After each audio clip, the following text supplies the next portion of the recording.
Hello everybody, welcome to the Neil's Homestead. I'm Janette and this is old Guy, and we're joining in a collaboration with Vickie from Vickie's Country Home about unusual homestead stories.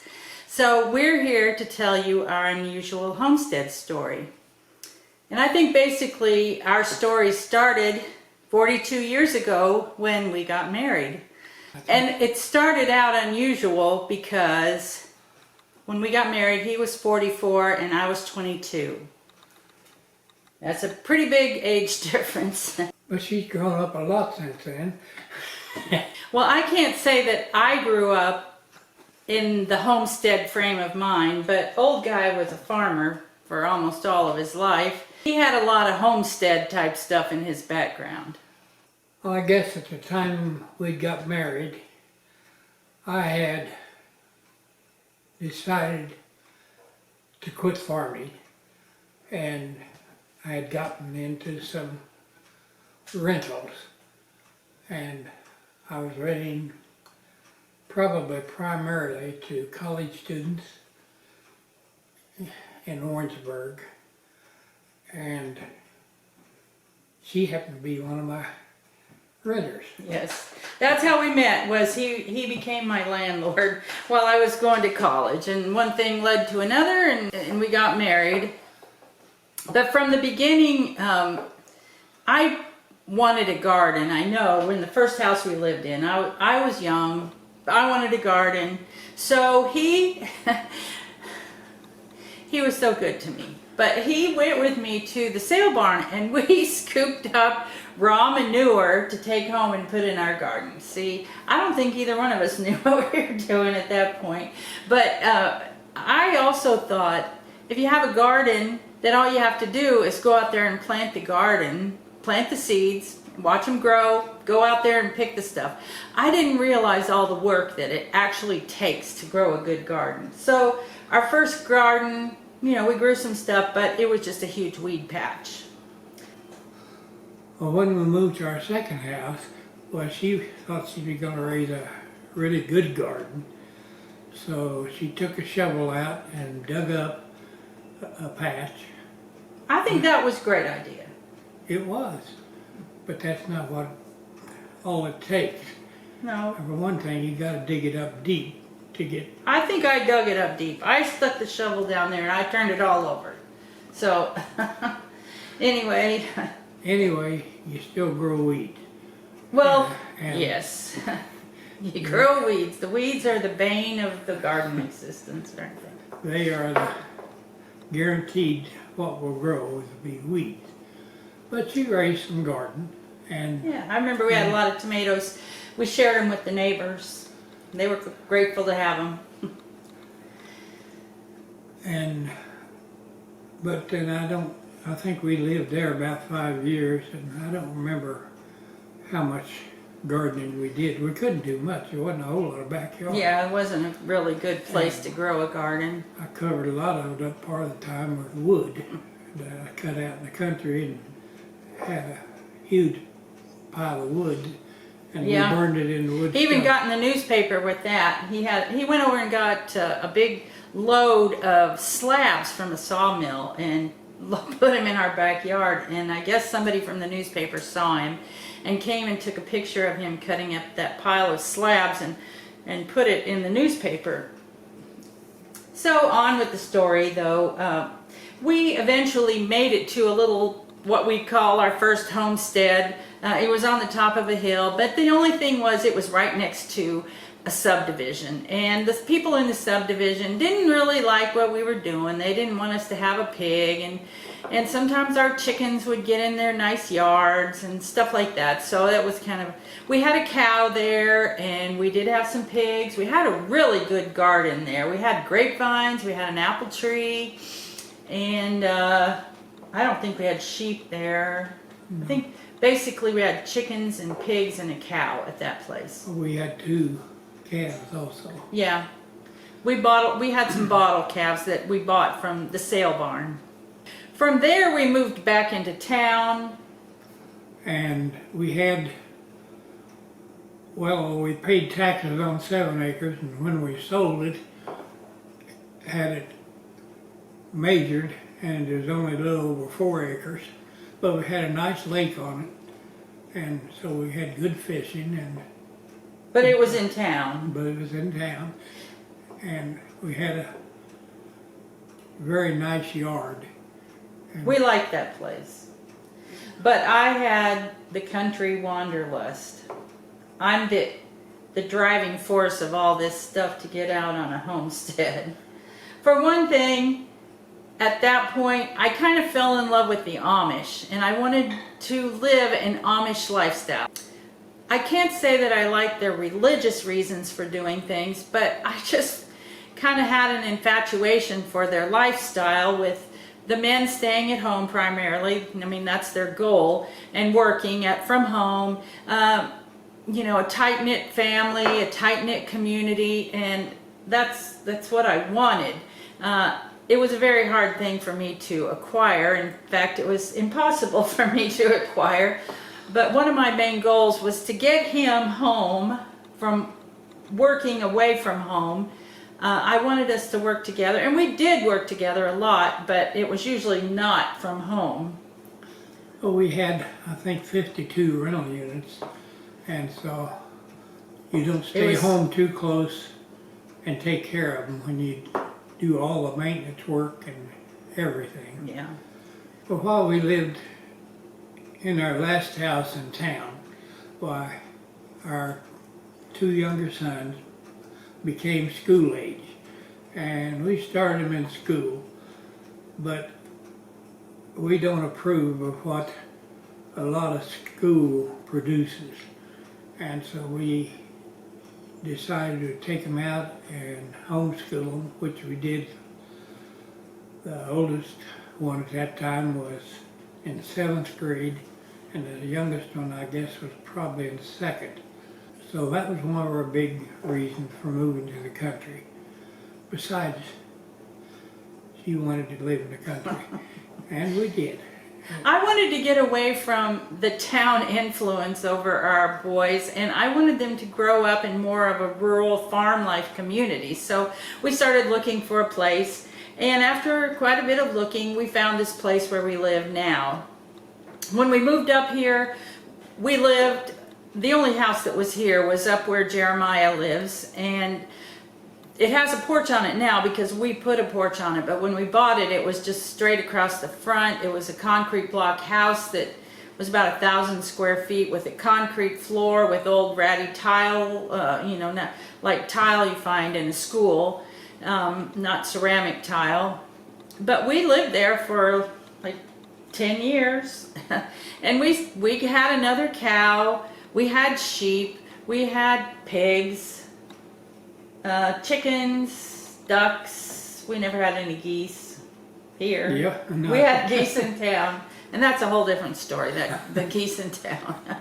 But due to the fact that we were 15 miles from where my business was, I couldn't hardly operate my rental because you have a lot of half-hour jobs that you have to do in a day, and you can't hardly drive 15 miles each way to go do those half-hour or 5-minute jobs.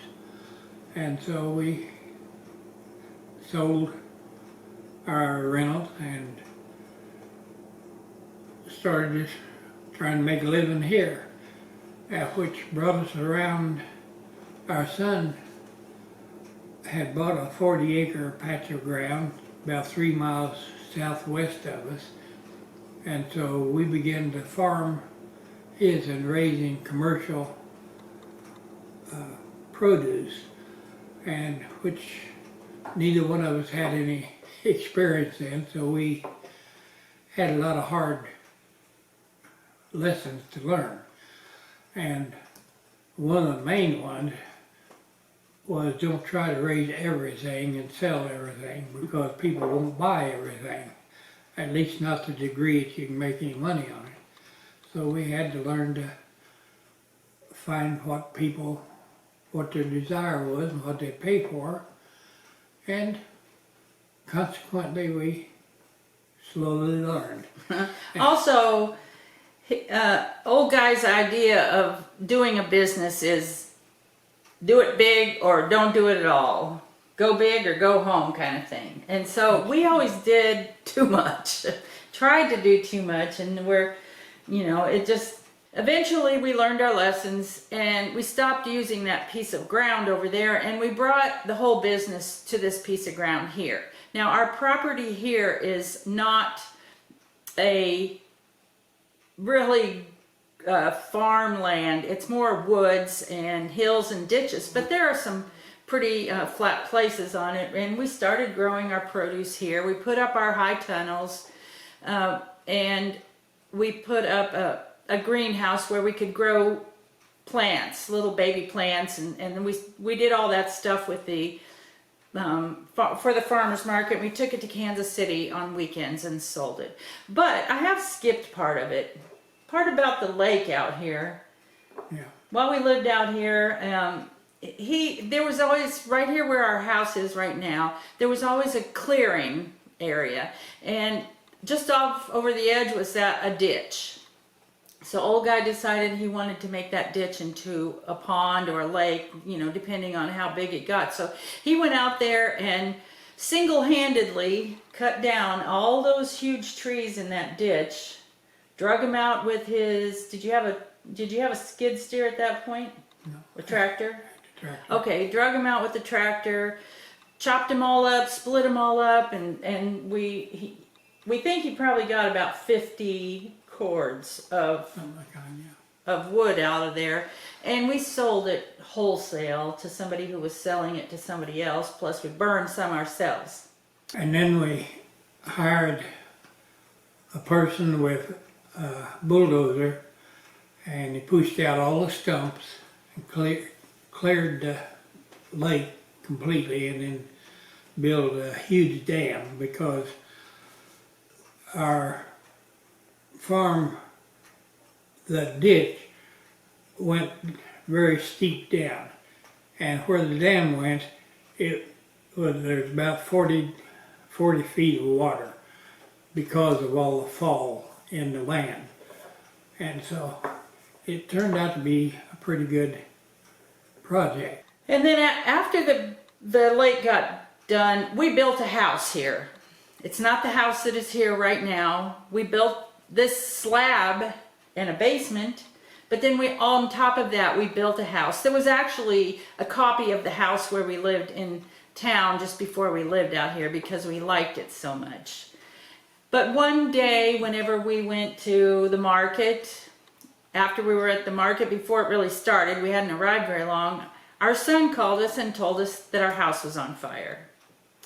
So we just came right on home and found the whole place in a demolished situation.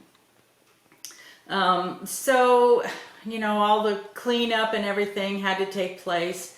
And we decided that we were only going to build in the basement again. We were only going to have an earth contact home. At that point, we didn't have anybody living with us. Our children were grown and married, and so it was just the two of us. We didn't need a whole big house anymore.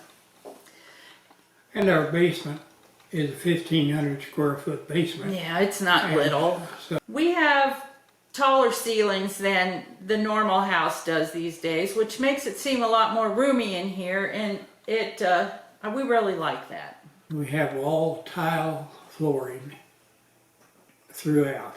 One thing that was really neat during that is that whenever our house burned, after we got it cleaned up and got I guess we had the framework up for the house, then 6 Amish men came and spent a day putting up truss rafters for us. They did this on a voluntary basis. They didn't want any pay. I fed them lunch, but they just did that as one of their missions to do, to help people. And then we hired a couple of young Amish men to put up the metal on the roof. We'd also like to mention Tim and Terry Schofield and their 2 sons, who came and spent a weekend to help us That's right. put up the rest of the That was a real blessing for us. studs to get ready for the rafters. And that was a real blessing for us. and we want to thank him big time.